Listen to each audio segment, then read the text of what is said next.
Hi ನಮಸ್ಕಾರ ರೀ ಎಲ್ಲರಿಗೂ. ನಾನು ನಿಮ್ಮ ಶಬೀರ್ ಕನ್ನಡಿಗೆ ಮಾತಾಡ್ತೀನಿ. ಸೊ ಎಲ್ಲರೂ ಕೂಡ ಶಬೀರ್ ಕನ್ನಡಿಗೆ ಯೂಟ್ಯೂಬ್ ಚಾನಲ್ಗೆ ಸ್ವಾಗತ ಅಂತ ಹೇಳ್ತಾ ಗೈಸ್, ನನಗೆ ನಿನ್ನೆ ಮತ್ತು ಇವತ್ತು 2 ದಿನ ಆಯ್ತು ರೀ. ನಾವು ಒಂದ್ರ ಮೇಲೆ ಒಂದು ಡಿಮೋಟಿವೇಶನ್ ಆಗ್ತೈತಿ. ಯಾಕಪ್ಪ ಅಂತಂದ್ರೆ ನಿನ್ನೆ ಒಂದು ಇನ್ಸಿಡೆಂಟ್ ನಡೀತ್ರಿ. ಏನಪ್ಪ ಅಂತಂದ್ರೆ ಪ್ರತಿದಿನ ಹೋಗುವಂಗೆ ಫ್ಯಾಕ್ಟ್ರಿಗೆ ಡ್ಯೂಟಿಗೆ ಹೋಗಿದ್ದೆ. ಡ್ಯೂಟಿಗೆ ಹೋದಾಗ ಅಲ್ಲಿ ಸೀನಿಯರ್ಸು ಮತ್ತು ಒಳ್ಳೆ ಅಲ್ಲಿರುವಂಥ HOD ಇದ್ರಿ ಲ್ಯಾಬ್ ಒಳಗಡೆ. ಅವರು ಮಾತಾಡ್ತಾ ನನ್ನ ಬಗ್ಗೆ ಮಾತಾಡೋಕೆ ಸ್ಟಾರ್ಟ್ ಮಾಡಿದರು. ಏನಪ್ಪ ಅಂತಂದ್ರೆ ಹುಡುಗ ಶಾಣೆ ಇದ್ದಾರೆ, ಚಲೋತ್ತಾಗ ಪರ್ಸೆಂಟೇಜ್ ಮಾಡ್ಯಾನ, ಇವಾಗ ಡಿಗ್ರಿ ಮುಗಿಸ್ಯಾನತ್ತ, ಯಾಕೆ ಟ್ರೈ ಮಾಡಲಿಲ್ಲ ಏನೋ ಮುಂದೆ ಹುಡುಗ ಇವಾಗ ಇಲ್ಲಿ ಕೆಲಸಕ್ಕೆ ಬಂದ ನೋಡ್ರಿ, ಫ್ಯಾಕ್ಟ್ರಿ ಒಳಗೆ ಜಾಬ್ ಮಾಡ್ಬೇಕಂತೇಳಿ. ಅಂದ್ರೆ ಲ್ಯಾಬ್ ಒಳಗಡೆ ಇರುವಂಥ ಕಡಿಮೆ ದುಡ್ಡಿಗೆ ಕೆಲಸ ಮಾಡ್ಬೇಕಂತೇಳಿ ಬಂದಾನ. ಯಾಕೋ ಏನೋ ಗೊತ್ತಿಲ್ಲ ಅಂತೇಳಿ ಒಬ್ರಿಗೊಬ್ರು ಮಾತಾಡೋಕೆ ಸ್ಟಾರ್ಟ್ ಮಾಡಿದರು.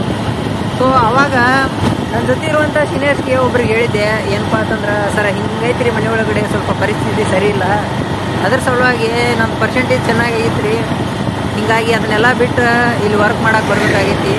ಹಂಗಂತೇಳಿ ನಾನೇನು ಇಷ್ಟೆಲ್ಲ ಬಿಟ್ಟು ದುಡಿಯುವಂಥ ಮೈಂಡ್ಸೆಟ್ ಏನೂ ಇರಲಿಲ್ಲ ರೀ. ನಂದು ಚಲೋ ಜಾಬ್ ಮಾಡುವಂಥ ಒಂದು ಕೆಪಾಬಿಲಿಟಿ ಇತ್ತು ರೀ ನನಗಂತ ಹೇಳ್ಕೊಂಡಿದ್ದೆ ಅವ್ರ ಹತ್ರ.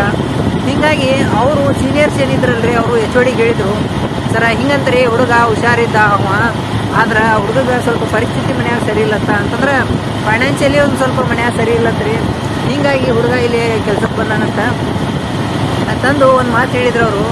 ಸರ ನೋಡ್ರಿ, ಪರಿಸ್ಥಿತಿ ಮನುಷ್ಯಾಗ ಏನೇನು ಮಾಡಕ್ಕೆ ಹಸ್ತೈತಿ ಅಂತೇಳಿ ಇದೊಂದು ಮಾತಂದ್ರಿ ಅವರು. ಸೊ ಇದರಿಂದ ನನಗೆ ಸಿಕ್ಕಾಪಟ್ಟೆ ಡಿಮೋಟಿವೇಶನ್ ಆಗಿಬಿಡ್ತು. ಮನುಷ್ಯನಾಗ ಯಾಕೋ ಏನೋ ಒಂಥರ ಅನಿಸ್ಬಿಡ್ತು. ನಾವು ಅಲ್ಲ ರೀ, ನಾನು ಏನೋ ಒಂದು ಮಾಡ್ಬೇಕಾಗಿರೋವಂಥ ಎಲ್ಲಿಗೋ ಬಂದಲ್ಲ, ಅದು ಯಾವುದೋ ಒಂದು ಕಡಿಮೆ ದುಡ್ಡಿಗೆ ದುಡಿಯಾಕತ್ತಿಲ್ಲಪ್ಪ ಅಂತೇಳಿ ಅನಿಸ್ಬಿಡ್ತು. ಇರ್ಲಿ ಬಿಡಪ್ಪ ಅಂತೇಳಿ ಅನ್ಕೊಂಡು ನೀನು ಹಂಗೋ ಹಿಂಗೋ ಮಾಡಿ ಸಂಜೆ ತನಕ ಡ್ಯೂಟಿ ಮಾಡಿ ಸಂಜೆಗೆ 5:15 ಬಿಟ್ಟ ನಂತರ ಮನೆಗೆ ಬಂದೆ. ಸೊ ಇವತ್ತು ಒಂದು ವಾರ ಆಯ್ತು ರೀ ನಾ ಕೆಲ್ಸಕ್ಕೆ ಹೋಗಕತ್ತಿ. ಇವತ್ತು ಮುಂಜಾನೆ ಬರ್ತಿರ್ಬೇಕಾದ್ರೆ ಮತ್ತೊಂದು ಡಿಮೋಟಿವೇಶನ್ ಆಯಿತು. ಏನು ಡಿಮೋಟಿವೇಶನ್ಪ ಅಂತಂದ್ರೆ ನನ್ನ ಮನಸ್ಥಿತಿನೇ ಆ ಥರ ಇತ್ತು, ಏನೋ ಗೊತ್ತಿಲ್ಲ. ಇವತ್ತು ಮುಂಜಾನೆ ಬೈಕ್ ಹತ್ಕೊಂಡು ಇವಾಗ ಜಸ್ಟ್ ಬರಬೇಕಾದ್ರೆ ಒಬ್ಬ ವ್ಯಕ್ತಿ ಭೇಟಿಯಾಗಿದ್ದ. ವ್ಯಕ್ತಿ ಯಾರಪ್ಪ ಅಂತಂದ್ರೆ ಹೆಚ್ಚು ಕಡಿಮೆ ನನ್ನ ಜೊತೆನೇ ಇದ್ದಾವ. ಏನೋ ಒಂದು ಕೆಲ್ಸಕ್ಕೆ ಅಂತೇಳಿ ನಮ್ಮ ಮನೆಗೆ ಬಂದಿದ್ರಿ ಇವತ್ತು ಮುಂಜಾನೆ. ನಾ ಬರಬೇಕಾದ್ರೆ ಅವ ಕೇಳ್ದ, ಭೇಟಿಯಾಗನ ಏನಪ್ಪ ಅಂತಂದ್ರೆ, ಸೊ ಡ್ಯೂಟಿಗೆ ಹೊಂಟಿ ಅಂತಂದ. ಹಾಂ ರೀ ಡ್ಯೂಟಿಗೆ ಹೊಂಟೀನಿ ಅಂತೇಳಿ ಅಂದೆ.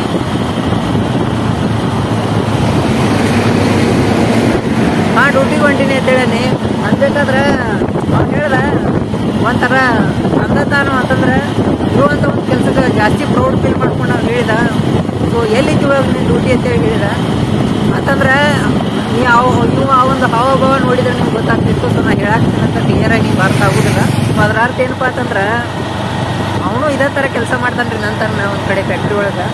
ಅವ್ನು ಕೇಳಿದ ರೀತಿ ಹೆಂಗಿತ್ತಪ್ಪ ಅಂತಂದ್ರೆ ಅದ ಕೆಲಸನ ಒಂದು ರೀತಿ ದೊಡ್ಡ ಗೌರ್ಮೆಂಟ್ ಡ್ಯೂಟಿ, ಒಂದು ವರ್ಷಕ್ಕೆ ಏನೋ ಒಂದು 10-12 ಲಕ್ಷ ರೂಪಾಯಿ ಪ್ಯಾಕೇಜ್ ಇರುವಂಥ ಒಂದು ಯಾವುದೋ ಡ್ಯೂಟಿ ಅಥವಾ ಯಾವುದೋ ಒಂದು ದೊಡ್ಡ ಸಾಹೇಬ್ ಇರುವಂಥ ಗೌರ್ಮೆಂಟ್ ಡ್ಯೂಟಿ ಅಂತೇಳಿ ಸ್ವಂತ ಒಂಥರ ಬಿಲ್ಡಪ್ ಕೊಟ್ಕೊಂಡು ಕೇಳಿದಂಗಿತ್ತು ರೀ ಅವ್ರು ಕೇಳಿದ ರೀತಿ. ಸೊ ನನಗೇನು ಅನ್ನಿಸ್ತಪ್ಪ ಅಂತಂದ್ರೆ ನಾ ಯಾವಾಗ ಕಲಿತಿದ್ನೋ ಅಂತಂದ್ರೆ ನನ್ನ ಸ್ಕೂಲಿಂಗು ಅಥವಾ ಹೈಸ್ಕೂಲು ಆದ ನಂತರ PUC ಆಗಲಿ ಗ್ರ್ಯಾಜುಯೇಷನಲ್ಲಿ ಆಗುವಾಗ ನಾವು ಒಂಥರ ಫಸ್ಟ್ ಬೆಂಚರ್ ಇದ್ದೀರಿ.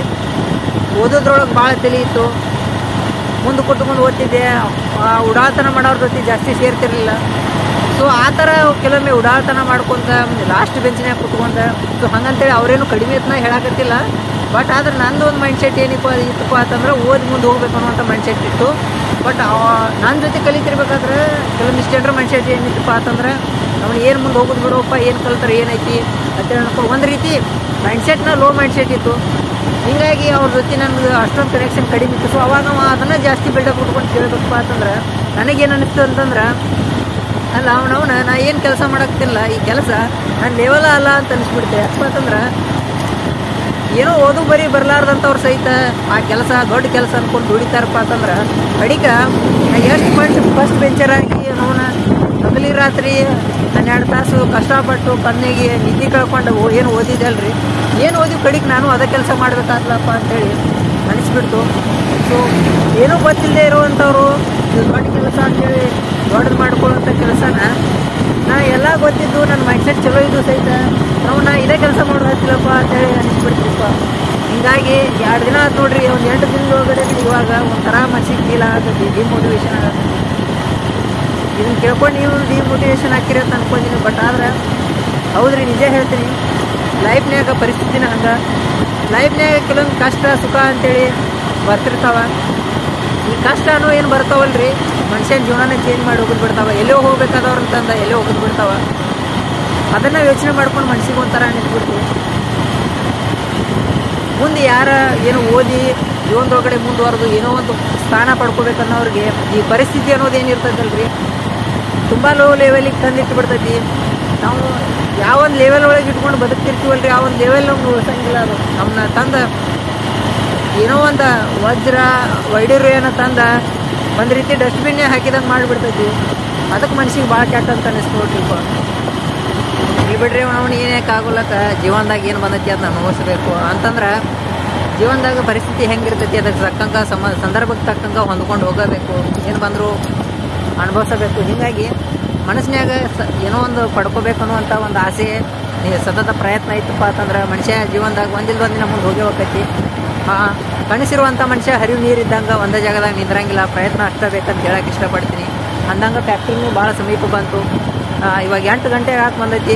ಇವತ್ತು ಊರಿನವ್ರೊಬ್ರು ಫ್ಯಾಕ್ಟ್ರಿ ಒಳಗೆ ಭೇಟಿಯಾಗ ಅವ್ರು ಅದಾರ ಪರಿಚಯದವರು. ಹೀಗಾಗಿ ಅವ್ರಿಗೆ ಹೋಗಿ ಇವತ್ತು ಭೇಟಿಯಾಗಿ ಡ್ಯೂಟಿಗೆ ಜಾಯ್ನ್ ಆಗಿ ಕೆಲಸ ಮಾಡಿ ಸಂಜೆಗಳಿಗೆ ಬರುವಾಗ ಸಿಗ್ತೀನಂತ. ಸೊ ನಾನು ಇವಾಗ ಬಾಯ್ ಹೇಳಾಕ್ತೀನಿ, ಆದರೆ ನಿಮಗಲ್ಲ, ಕಂಟಿನ್ಯೂ ಎಲ್ಲ ವಿಡಿಯೋ ಕ್ಲಿಪ್ನು ಇದ್ರೊಳಗಡೆ ಸೇರಿಸಿ ಇದೇ ವಿಡಿಯೋದೊಳಗೆ ಹಾಕಿರ್ತೀನಿ, ನೋಡಿರಿ. ಸಿಗೋಣಂತ ಸಂಜೆ ಹೊತ್ತಿಗೆ. ಹಾಯ್, ನಮಸ್ಕಾರ ಎಲ್ಲರಿಗೂ. ನಾ ಇವತ್ತು ಸಂಜೆ ಇವಾಗ 5:50 ಅಂತಂದ್ರೆ ಹತ್ತತ್ರ 6 ಗಂಟೆ ಹಾಕಿ ಬಂದೈತಿ. ಈಗ ನಾನು ಬೇಡ ಅಂಥೇಳಿ ಅಂತಂದ್ರೆ ವಿಡಿಯೋ ಮಾಡೋದು ಬೇಡ, ಸಂಜೆ ಆಗೈತೆ ಅಂತೇಳಿ ಮನೆಗೆ ಹೊಂಟಿದ್ದೆ. ಬಟ್ ಆದ್ರೆ ಇಲ್ಲಿರುವಂಥ ಒಂದು ವಾತಾವರಣ, ಒಂದು ಸನ್ನಿವೇಶ ನಾನು ನಿಂದ್ರಿಸಿ ಇವತ್ತು ವಿಡಿಯೋ ಮಾಡ್ಬೇಕಂತೇಳಿ ಅನ್ನುವಂಗೆ ಮನಸ್ಸಾಯ್ತು. ಯಾಕಪ್ಪ ಅಂತಂದ್ರೆ ನಾನು ನಿಮಗೆ ಇವಾಗ ಒಂದು ಸೀನ್ ತೋರಿಸ್ತೀನಿ, ಅದನ್ನ ನೋಡಿ ನೀವು ಡಿಸೈಡ್ ಮಾಡಿರಿ ಏನಂತೇಳಿ. ಸೊ ಇಲ್ಲಿ ನೋಡ್ರಿ, ನಿಮ್ಗೆ ಇಲ್ಲಿ ನೋಡಕ್ಕೆ ಒಂದು ಫ್ಯಾಕ್ಟ್ರಿ ಸಿಗ್ತೈತಿ. ಸ್ವಲ್ಪ ಸದ್ಯ ಫ್ಯಾಕ್ಟ್ರಿ ಹೆಸರು ತೊಗೊಳೋದು ಬೇಡ, ಬಟ್ ಇದು ಒಂದು ಫ್ಯಾಕ್ಟ್ರಿ. ಸೊ ಈ ಕಡೆ ನೋಡ್ರಿ, ಇಲ್ಲಿ ಸ್ವಲ್ಪ ಡಸ್ಟ್ ಹಾರೋದು ನಿಮಗೆ ಕಾಣ್ತೈತಿ. ಬಟ್ ಇಲ್ಲಿ ಗಿಡ ಮರಿ ಆಗ್ಯಾವು. ಇಲ್ಲಿ ಒಂದು ಕಲ್ಲು ಕ್ರಷರ್ ಐತಿ, ಅಂತಂದ್ರೆ ಲೈಮ್ ಸ್ಟೋನು ಕ್ರಷ್ ಆಗತ್ತೆ. ಸೊ ಇವೆರಡು ಸನ್ನಿವೇಶನ ಬಿಟ್ಟು ಸ್ವಲ್ಪ ಈ ಕಡೆ ಕನಾಯಿಸ್ರಿ. ಈ ಕಡೆ ಸ್ವಲ್ಪ ಸೂರ್ಯ ಸಂಜೆ ಮುಳುಗಾಕತೈತಿ.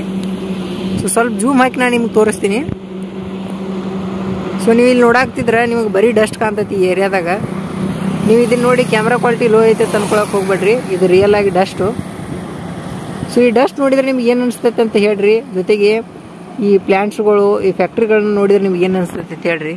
ಯಾಕಪ್ಪ ಅಂತಂದ್ರೆ ನಮ್ಮ ಈ ಕೆಲವೊಂದು ಏರಿಯಾದೊಳಗಡೆ ಹೆಂಗಾಗಿಬಿಟ್ಟೈತಪ್ಪ ಅಂತಂದ್ರೆ ನಗರದ ಅಭಿವೃದ್ಧಿ ಜೊತೆಗೆ ಆರೋಗ್ಯದ ಅವನತಿ ಎರಡೂ ಒಂದೇ ಸೀನ್ ಒಳಗಡೆ ನೋಡುವಂಗೆ ಆಗಿಬಿಟ್ಟೈತಿ. ಯಾಕಪ್ಪ ಅಂತಂದ್ರೆ ಸೊ ಏನು ಈ ಫ್ಯಾಕ್ಟ್ರಿಗಳು, ಈ ರೈಲ್ವೆ ಹಳಿಗಳು ಆಗ್ತಾವ, ಜೊತೆಗೆ ಏನು ಪೆಟ್ರೋಲ್ ಬಂಕ್ಗಳಾಗ್ತಾವ, ಇವುಗಳಿಂದ ಏನೋ ಒಂದು ಅಭಿವೃದ್ಧಿ ಅನ್ನೋದು ನಮ್ಗೆ ಕಂಡು ಬರ್ತೈತಿ. ಸೊ ಈ ಕಡೆ ಕನ್ನ ಹಸಿದ್ರೆ ನಿಮ್ಗೆ ಅಗ್ರಿಕಲ್ಚರ್ ಲ್ಯಾಂಡ್ ಕಾಣ್ತೈತಿ. ಸೊ ಮುಂಚೆಯಿಂದನೂ ಅಗ್ರಿಕಲ್ಚರ್ ಮಾಡಿಕೊಂಡು ಇಲ್ಲಿ ಬದುಕಿರುವಂಥ ಜನರಾದಂಥ ನಾವು ಮುಂದೊಂದಿನ ಅಭಿವೃದ್ಧಿ ಅನ್ನುವಂಥ ಒಂದು ಹೆಸರಿನಲ್ಲಿ ಸಾಕಷ್ಟು ಪ್ಲ್ಯಾಂಟ್ಗಳಾಗ್ತವೆ, ಸಾಕಷ್ಟು ರೈಲ್ವೆ ಹಳಿಗಳಾಗ್ತಾವ, ಸಾಕಷ್ಟು ಪೆಟ್ರೋಲ್ ಬಂಕ್ಗಳಾಗ್ತಾವ. ಬಟ್ ಆದ್ರೆ ಈ ಕಡೆಗೆ ನಮ್ಮ ಕೃಷಿ ಭೂಮಿ ಐತಿ, ಈ ಕಡೆ ಈ ಪ್ಲ್ಯಾಂಟ್ಗಳದಾವ. ಸೊ ಇಲ್ಲಿ ವಿಚಾರ ಮಾಡಲಿ, ಪ್ಲ್ಯಾಂಟ್ಗಳ ಒಳಗಡೆ ಬಂದಿರುವಂಥ ಈ ಒಂದು ಡಸ್ಟ್ ಏನೈತಿ, ಈ ರೋಡನ್ನು ದಾಟ್ಕೊಂಡು ಈ ಕಡೆ ಸೈಡಕ್ಕೆ ಅಂತಂದರೆ ನಮ್ಮ ರೈತರು ಹಾಕಿರುವಂಥ ಬೆಳೆಗಳ ಒಳಗಡೆ ಬಂದು ಡಸ್ಟ್ ಕುಂತ್ಕೊಳತ್ತ. ಈ ಡಸ್ಟ್ ಬೆಳೆಗಳ ಒಳಗಡೆ ಕುತ್ಕೊಳ್ಳೋದ್ರಿಂದ ರೈತರ ಬೆಳೆ ಯಾವುದೂ ಕೂಡ ಸರಿಯಾಗಿ ಬೆಳೆ ಬರೋಂಗಿಲ್ಲ. ಬೆಳೆ ಬಂದರೂ ಸಹಿತ ಮುಟ್ರುಗೊಳ್ತಾವ. ಸೊ ಈ ಕಡೆ ಈ ಬೆಳೆ ಬರೋದಿಲ್ಲ ಅನ್ನುವಂಥ ರೈತರು ಒಂದು ಕಡೆ ಆಗಬೇಕಪ್ಪ ಅಂತಂದ್ರೆ, ಸೊ ಇನ್ನೊಂದು ಕಡೆ ಈ ಅಭಿವೃದ್ಧಿ ಹೆಸರಿನೊಳಗಡೆ ಸಾಕಷ್ಟು ಪ್ಲ್ಯಾಂಟ್ಸ್ಗಳು, ಸೊ ಏನೇನೋ ಅಭಿವೃದ್ಧಿಕರ ಕೆಲಸಗಳು ಆಗ್ತಾವ, ಅಂತಂದ್ರೆ ಏನೇನೋ ಇಂಡಸ್ಟ್ರಿಗಳಾಗ್ತಾವ. ಬಟ್ ಇಂಡಸ್ಟ್ರಿಗಳಿಂದ ಮುಂಚೆಯಿಂದನೂ ಇಲ್ಲಿರುವಂಥ ಒಂದು ಅಗ್ರಿಕಲ್ಚರ್ ಲ್ಯಾಂಡಿಗೆ ಹೈಯೆಸ್ಟಾಗಿ ಪ್ರಾಬ್ಲಮ್ ಬೀಳತ್ತೆ. ಸೊ ಇದರಿಂದ ಅಸಹಾಯಕರಾಗಿರುವಂಥ ರೈತರು ಈ ಕಡೆ ಅತಿ ಹೆಚ್ಚು ದುಡ್ಡು ಹೊಂದಿರುವಂಥ ಕೆಲವೊಂದಿಷ್ಟು ಪ್ಲ್ಯಾಂಟ್ಗಳಾಗಿರಲಿ, ದೊಡ್ಡ ದೊಡ್ಡ ಬಿಸ್ನೆಸ್ ಮ್ಯಾನ್ಗಳ ವಿರುದ್ಧ ಕೂಡ ಯಾವುದೇ ಧ್ವನಿ ಎತ್ತಲಾರ್ದಂಗೆ ಆಗಿಬಿಡ್ತೈತಿ. ಈ ರೀತಿ ಅಸಹಾಯಕ ಆಗಿರುವಂಥ ರೈತರು ಅಭಿವೃದ್ಧಿಯನ್ನು ಕಣ್ಣಿಂದ ನೋಡ್ತಾ ಅನಾರೋಗ್ಯ, ತಮ್ಮ ಒಂದು ಸ್ವಂತ ಆಸ್ತಿ ನಷ್ಟ, ಸ್ವಂತ ಒಂದು ಉದ್ಯೋಗಕ್ಕೆ ಧಕ್ಕೆ, ಇವುಗಳನ್ನ ಎಲ್ಲವನ್ನು ಅನುಭವಿಸ್ಕೊಂಡು ಇಲ್ಲಿ ಬದುಕಬೇಕಾಗ್ತದೆ. ಸೊ ಹೀಗಾಗಿ ನಾ ಈ ಒಂದು ಸನ್ನಿವೇಶನ ನಿಮ್ಗೆ ತೋರ್ಸಕ್ಕೆ ಟ್ರೈ ಮಾಡೀನಿ. ಸೊ ನೀವೇನು ಹೇಳ್ತೀರಿ ಈ ಒಂದು ವಿಡಿಯೋದೊಳಗಡೆ ಕಮೆಂಟ್ ಮಾಡಿ ತಿಳಿಸ್ರಿ. ಸೊ ನೋಡಿದ್ರಲ್ರಿ ಈ ಒಂದು ಪಾಯಿಂಟ್ ಆಫ್ ವ್ಯೂ ಹೆಂಗೈತೆ ಅಂತ ಹೇಳ್ಬಿಟ್ಟು. ಹೆಂಗಪ್ಪ ಅಂತಂದ್ರೆ ಅಭಿವೃದ್ಧಿ ಅವನತಿ ಎರಡೂ ಕೂಡ ಒಂದೇ ಸೀನ್ ಒಳಗಡೆ ನೋಡೋ ಥರ ಆಗಿರುವಂಥ ಒಂದು ವಾತಾವರಣನ. ಸೊ ಹೇಳಿನಲ್ರಿ, ನಿಮ್ಗೇನು ಅನಿಸ್ತೈತೆ ಅಂತೇಳಿ ಕಮೆಂಟ್ ಮಾಡಿ ತಿಳಿಸ್ರಿ. ಸೊ ಇದನ್ನ ಬಾಕಿ ಹೊರತುಪಡಿಸಿ ನಾವೇನು ಮಾಡೋಕ್ಕಾಗಂಗಿಲ್ಲ. ಯಾಕಪ್ಪ ಅಂತಂದ್ರೆ ಸಾಮಾನ್ಯ ಜನರು ಈ ಒಂದು ಒಗ್ಗಟ್ಟು, ಜನರಲ್ಲಿ ತಿಳುವಳಿಕೆ ಇದ್ರೆ ಏನು ಬೇಕಾದರೂ ಮಾಡ್ಬೋದು. ಬಟ್ ಆದ್ರೆ ಸೊ ಒಂದು ಕಡೆ ನೋಡಿದ್ರೆ ಈ ಅಭಿವೃದ್ಧಿ ಕೂಡ ಭಾಳ ಇಂಪಾರ್ಟೆಂಟ್ ಅಂತ ಅನಿಸ್ತೈತಿ. ಅಭಿವೃದ್ಧಿಯನ್ನು ಬಿಟ್ಟು ನಾವು ಇರೋಕ್ಕಾಗಂಗಿಲ್ಲ. ಯಾಕೆ ಫಾರ್ ಎಕ್ಸಾಂಪಲ್ ಈ ಕೆಲವೊಂದಿಷ್ಟು ಇಂಡಸ್ಟ್ರಿಗಳ ತಯಾರಾಗುವಂಥ ವಸ್ತುಗಳನ್ನ ಬಳಸಲಾರದೆ ಇವತ್ತು ನಮ್ಮ ನಿತ್ಯ ಜೀವನನೇ ಸಾಗಂಗಿಲ್ಲ. ಸೊ ಅವು ಬೇಕಾ, ಈ ಕಡೆ ನಮ್ಮ ನಿತ್ಯ ಜೀವನನೂ ಬೇಕಾ. ಸೊ ಇದರಿಂದ ಏನು ಹೇಳಕ್ಕೆ ಇಷ್ಟಪಡ್ತೀನಪ್ಪ ಅಂತಂದ್ರೆ, ಸೊ ಬಳಕೆದಾರರು ಅಂತಂದರೆ ಇಂಡಸ್ಟ್ರಿಗಳ ಒಳಗಡೆ ತಯಾರಾಗುವಂಥ ವಸ್ತುಗಳನ್ನು ಬಳಕೆ ಮಾಡೋರು ನಾವು ಎಲ್ಲರೂ ಅದೀವಿ ಅಂತಂದರೆ ಈ ದೇಶದ ತುಂಬ ಅದೀವಿ. ಬಟ್ ಆದ್ರೆ ಆ ಒಂದು ವಸ್ತುಗಳನ್ನ ತಯಾರು ಮಾಡುವಂಥ ಒಂದು ಇಂಡಸ್ಟ್ರಿಗಳೇನದಾವಲ್ರಿ, ಅವು ಒಂದು ಪರ್ಟಿಕ್ಯುಲರ್ ಒಂದು ಜಾಗದೊಳಗಡೆ ಪರ್ಟಿಕ್ಯುಲರ್ ಆಗಿರುವಂಥ ಒಂದು ಏರಿಯಾದೊಳಗಡೆ ಇರ್ತಾವೆ. ಬಟ್ ಆದರೆ ಇಡೀ ದೇಶದ ಜನತೆಯ ಒಂದು ಲಾಭ ಅಥವಾ ಅನುಕೂಲಕ್ಕೋಸ್ಕರ ಎಲ್ಲೋ ಒಂದು ಪರ್ಟಿಕ್ಯುಲರ್ ಜಾಗದಲ್ಲಿ ಇರುವಂಥ ಆ ಒಂದು ವಸ್ತುಗಳು ಉತ್ಪಾದನೆ ಆಗುವಂಥ ಜಾಗದಲ್ಲಿರುವಂಥ ಜನಸಾಮಾನ್ಯರಿಗೆ ಎಷ್ಟರ ಮಟ್ಟಿಗೆ ಕೆಟ್ಟದಾಗಿ ತೊಂದರೆ ಬೀರ್ತೈತೆ ಅನ್ನೋದನ್ನು ಈ ಸೀನ್ ಒಳಗಡೆ ನೀವು ನೋಡಿದ್ರಿ.